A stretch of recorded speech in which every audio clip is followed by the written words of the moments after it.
أعوذ بالله من الشيطان الرجيم. بسم الله الرحمن الرحيم.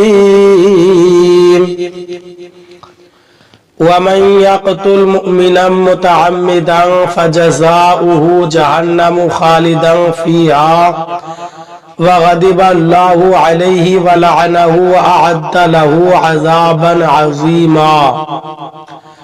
ترجمہ کنزُ ایمان. اللہ کے نام سے شروع جو نہایت مہربان رحم والا.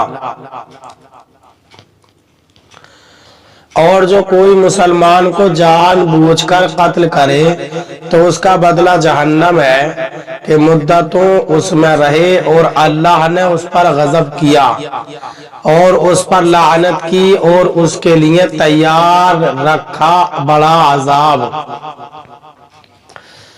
ترجمہ کنزُ العرفان.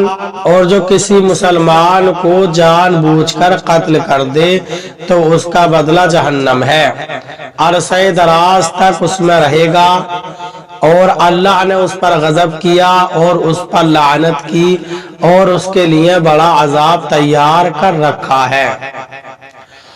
وَمَن يَقْتُلْ. اور جو قتل کرے.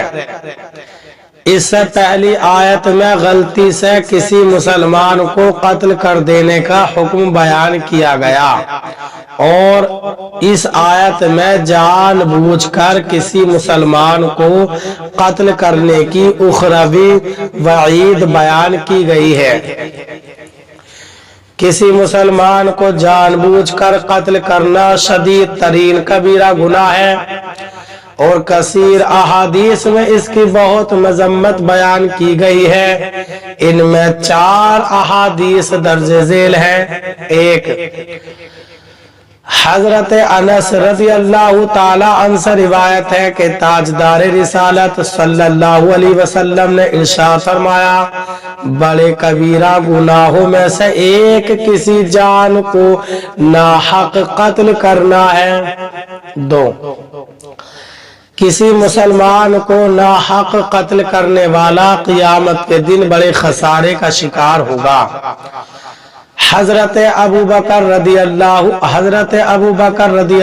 تعالی عنہ سے روایت ہے، نبی اکرم صلی اللہ علیہ وسلم نے ارشاد فرمایا، اگر زمین و آسمان والے کسی مسلمان کے قتل پر جمع ہو جائیں تو اللہ تعالی سب کو اوندھے منہ جہنم میں ڈال دے.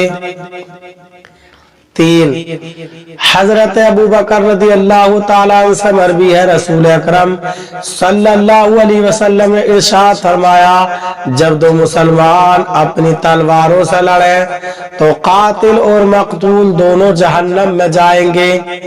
راوی فرماتے ہیں، میں نے عرض کی مقتول جہنم میں کیوں جائے گا؟ ارشاد فرمایا، اس لیے کہ وہ اپنے ساتھی کو قتل کرنے پر مصر تھا. 4، حضرت ابو ہریرہ رضی اللہ تعالیٰ عنہ سے روایت ہے، حضور پر نور صلی اللہ علیہ وسلم نے ارشاد فرمایا، جس نے کسی مومن کے قتل پر ایک حرف جتنی بھی مدد کی تو وہ قیامت کے دن اللہ تعالیٰ کی بارگاہ میں اس حال میں آئے گا کہ اس کی دونوں آنکھوں کے درمیان لکھا ہوگا، یہ اللہ تعالیٰ کی رحمت سے مایوس ہے. افسوس کہ آج کل قتل کرنا بڑا معمولی کام ہو گیا ہے. چھوٹی چھوٹی باتوں پر جان سے مار دینا، گنڈا گردی، دہشت گردی، ڈکیتی، خاندانی لڑائی، تعصب والی لڑائیاں عام ہیں. مسلمانوں کا خون پانی کی طرح بہایا جاتا ہے. گروپ، جتھے اور عسکری ونگ بنے ہوئے ہیں جن کا کام ہی قتل و غارت گری کرنا ہے. ایک مسلمان کا دوسرے مسلمان سے تعلق کیسا ہونا چاہیے، اس بارے میں 5 احادیث درج ذیل ہیں. 1، حضرت عبداللہ بن عمر رضی اللہ تعالی عنہما سے مروی ہے کہ حضور اقدس صلی اللہ علیہ وسلم نے ارشاد فرمایا، مسلمان وہ ہے جس کے ہاتھ اور زبان سے دیگر مسلمان محفوظ رہے. 2، حضرت انس رضی اللہ تعالیٰ عنہ سے روایت ہے سرور کائنات صلی اللہ علیہ وسلم نے ارشاد فرمایا تم میں سے کوئی اس وقت تک مومن نہیں ہو سکتا جب تک اپنے بھائی کے لیے بھی وہی پسند نہ کرے جو اپنے لیے پسند کرتا ہے۔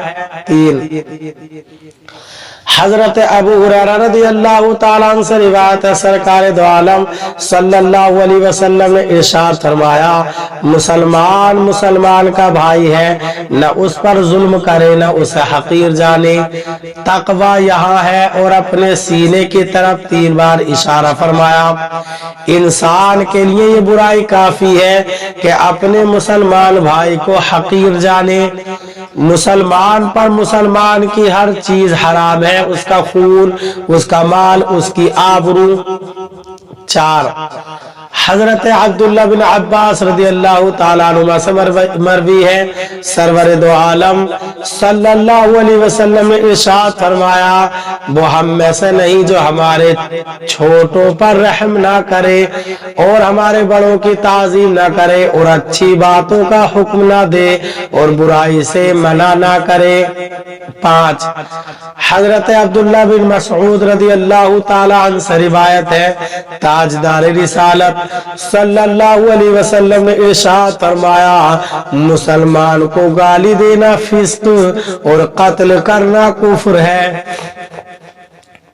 اگر مسلمانوں کے قتل کو حلال سمجھ کر اس کا ارتکاب کیا تو یہ خود کفر ہے اور ایسا شخص ہمیشہ جہنم میں رہے گا، اور قتل کو حرام ہی سمجھا لیکن پھر بھی اس کا ارتکاب کیا تب یہ گناہ کبیرہ ہے، اور ایسا شخص مدت دراز تک جہنم میں رہے گا۔